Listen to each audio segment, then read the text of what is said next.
So, in terms of games that I've been playing recently, I have been playing an awful lot of Payday 2 and 3. And, it's so weird actually, like, playing those games because I've had Payday 2 in my Steam library for years and years and years at this point. I can't honestly remember whether I bought it in a sale, whether I got it from a humble bundle or something, or whether I was one of the lucky ones. Because I think a fair few years ago they actually gave away 5 million copies of it on Steam. Like it was completely free on Steam for a while for a celebration of some sort. But it's always been sat there, and I've launched it a couple of times, flailed around a bit, not having a clue what I'm doing. I remember once joining a multiplayer lobby, and there's this intense music going on, and I'm getting shot from absolutely everywhere and stuff, and there's no voice chat in the game, or at least the voice chat is broken, so no idea what I'm doing, playing with complete randos. Didn't like it, turned it off, uninstalled it, never touched it again. And I think it was a few months ago I was asking in the Discord if anybody knew of games with really good gun customization, because I had like a real inkling for like wanting to attach, things to the barrel, attach different scopes, modify the magazines and all that kind of stuff. Every now and then you go through these inklings of things you really want. It's like flavors, isn't it? And I really wanted a game with good gun customization, and the two games that were suggested to me, I remember it was Vector, I think, who suggested Payday 2, and then it might have also been Vector, or it could have been somebody else who suggested Fallout 76. And I remember downloading Payday 2 again, installing it, clicking on play offline because I didn't want to repeat experience of last time, and doing some random bank robbery and managing to do it. I think I succeeded, but it felt odd. It felt weird. I didn't like the way the aiming felt. I didn't like the way the movement felt and that. So I kind of just binned it off. The UI as well is, I must say, not the best in the world, but I just kind of binned it off, didn't pay any attention to it, and ended up diving into Fallout 76 for quite a while. But I think I watched a video recently where somebody was talking about Payday 3 and how allegedly bad that game is. And it kind of spurred me to look a bit more into the Payday series. And I mean, believe me, I've been going on some deep dives. I've been looking into the development information, all the drama and stuff around one of the guys in the studio that was obsessed with celebrities and stuff like that. But yeah, I downloaded Payday 2 again and thought, you know what, I'll give it an actual try. I'll try the career mode, which is kind of like a stringing together of the existing missions to try and make sense of them, almost give it a storyline, and also a bit of a gradual curve in terms of difficulty and stuff as well.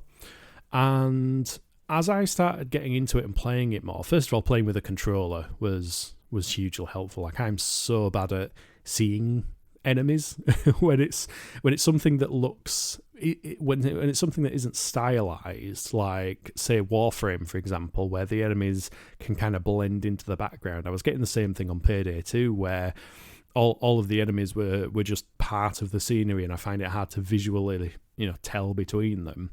And there's a fair bit of controller aim assist on when you're using a controller with it, so that was actually hugely helpful in helping me actually succeed at the game.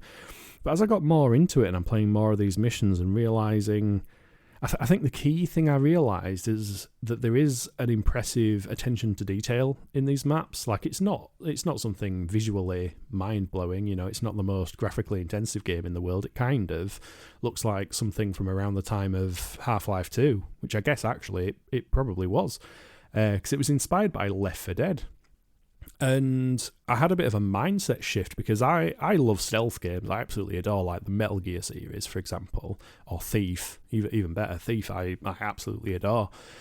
So I was kind of playing Payday 2 like a stealth game, and you can, don't get me wrong, but when you realise that the moment of being detected isn't a case of you've failed at stealth, it's literally a context switch of now you've activated the other half of the game, which is essentially a horde shooter, something akin to Left 4 Dead. that's when I started really having fun of it, because I wasn't seeing me being spotted by a guard as me failing. All of a sudden it was, oh, right, this has happened. This is a situation that's occurred. Now I need to pivot over into this other mindset of, how do I look after my health? How do I look after my armour? How do I achieve these objectives whilst tons and tons of police officers are storming the building? And it's been an absolute blast. I've been really, really enjoying it. Played it a bit multiplayer with Panda and some members of the community as well. It's got a surprising level of depth, and it's even got some RPG mechanics in the skills that you can level up and the perk points that you can pick. So you can have tons of different builds. Of course, you can customize your guns, like, to a ridiculous degree. You can change the red dot sight if you want. If you've got a red dot sight on your gun, you can actually change it to be green, or you can change the shape of it. You know, you can customize the masks, because all of the heisters wear these masks to hide their identity. And my favourite thing about it is the randomization. There is actually a surprising amount of RNG that dictates where rooms are in the game. So, like, you might go into a map and there's 3 closets with mops in them, for example, but one of them is going to be the security room where the guard that's watching all the CCTV is located. But if you run that exact same heist again, there is no guarantee that that room you went to last time, it's probably turned into a broom closet with a mop in it. You know, the room has actually physically moved to a different location, so the rooms can be randomized.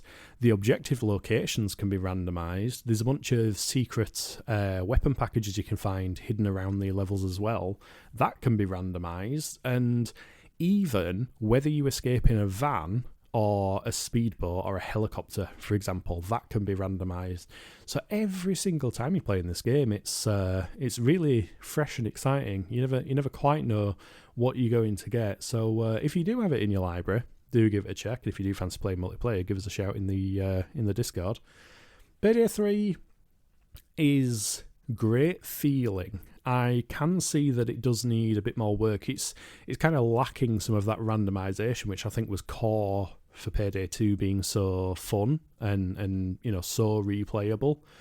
So I do think Payday 3 needs a bit more work, but from what I've seen, I really like where it is. I can see a lot of improvements, and it does seem like the developers are listening to feedback. So yeah, if you've never played Payday, do give it a check out. I can definitely recommend it.